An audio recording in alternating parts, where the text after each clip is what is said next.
आज विश्व भारती जन सेवा संस्थान द्वारा धनबाद में एक बैठक आयोजित किया गया। इसका क्या उद्देश्य था? जी नमस्कार साथियों, जैसा कि आप देख पा रहे हैं, आज हम लोग धनबाद के चिल्ड्रेन पार्क जगजीवन नगर में एक बैठक का आयोजन किए जो विश्व भारती जन सेवा संस्थान की ओर से किया गया। विश्व भारती जन सेवा संस्थान एक एनजीओ है और इस एनजीओ के माध्यम से हम लोग पूरे देश भर में जो एनजीओ का कार्यक्रम है, एग्रीकल्चर का, इन्वायरमेंट का, ग्रामीण डेवलपमेंट का, लिटरेसी का, एजुकेशन का, इस सब पर हम लोग काम करने जा रहे हैं। और साथ ही साथ अभी सबसे बड़ा जो मुद्दा हमारे सामने है, वो देश के 10 करोड़ जमाकर्ताओं का जो सहारा इंडिया की अलग अलग कंपनियों में पैसा फंसा हुआ है, उसकी लड़ाई लड़ने हम लोग जा रहे हैं। इसकी लड़ाई हम लोग लगातार 2 साल से लड़ रहे हैं। भारत सरकार से लगातार पत्र दे रहे हैं, आंदोलन कर रहे हैं, धरना दे रहे हैं, प्रदर्शन कर रहे हैं, सब कुछ करके हम लोग देखे, लेकिन सरकार की मंशा साफ नहीं है। लोगों का भुगतान करना नहीं चाहती है, वो लोगों को केवल पोर्टल के नाम पर बेवकूफ़ बना करके रखना चाहती है।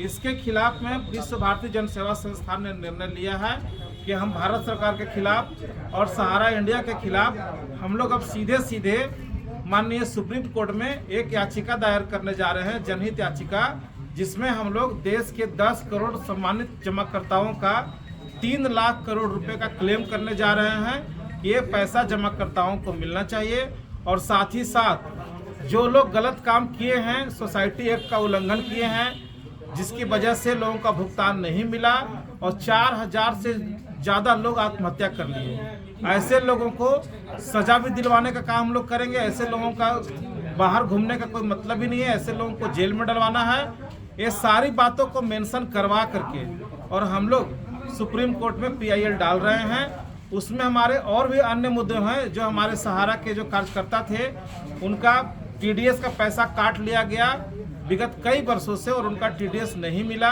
साथ ही साथ उनका फ्यूचर फंड, कमीशन, हेल्थोरियम, बहुत सारा चीज़ जो है वो कंपनी पैसा लिया और इन लोगों को दिया नहीं। ये सारी बातों को हम लोग अब सुप्रीम कोर्ट के पटल पर रखने जा रहे हैं, क्योंकि सरकार को हम लोग लिखते लिखते थक गए। सरकार इस पर कुछ भी संज्ञान नहीं ले रहा है।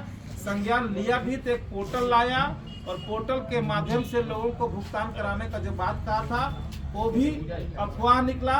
45 दिन में कहे थे माननीय अमित शाह जी कि हम भुगतान दे देंगे। आज 65 दिन हो गए, 70 दिन हो गए, लोगों को मिला तो केवल डिफेंसेसी मिला, त्रुटियां मिला, जिसमें केवल लन फंड लिखा जा रहा है कि इनकम टैक्स का पेपर दिखाएं, बैंक का स्टेटमेंट दिखाएं, पैसा कहां से लाए थे वो सोर्सेस बताए। जो इनके अधिकार क्षेत्र में आता ही नहीं है, उस चीज़ का भी ये मांग कर रहे हैं। तो अब हम लोगों को लगने लगा है कि सरकार की मंशा साफ नहीं है। सरकार जो है सहारा के साथ गठजोड़ कर लिया है और ये दोनों के गठजोड़ में आज आम निवेशक मारे जा रहे हैं। जैसा कि सभी को पता है, पूरे देश भर के लोगों को, कि आज पैसा नहीं मिलने के कारण कितनी बहन बेटियों की शादी नहीं हुई, कितने घर टूट गए, कितने बुजुर्गों का दवाई के बिना मौत हो गया, कितने सहारा के एजेंट घर छोड़ कर के बेघर हो गए और उन्हें पूछने वाला, देखने वाला कोई नहीं है। तो हम लोग इसी के लिए अब जा रहे हैं सुप्रीम कोर्ट, जहां से हमको न्याय का पूरा उम्मीद है। चूँकि हमारे देश की कानून व्यवस्था अच्छा है और हमको न्याय मिलने का उम्मीद पूरा वहीं से है। ठीक है, धन्यवाद सर।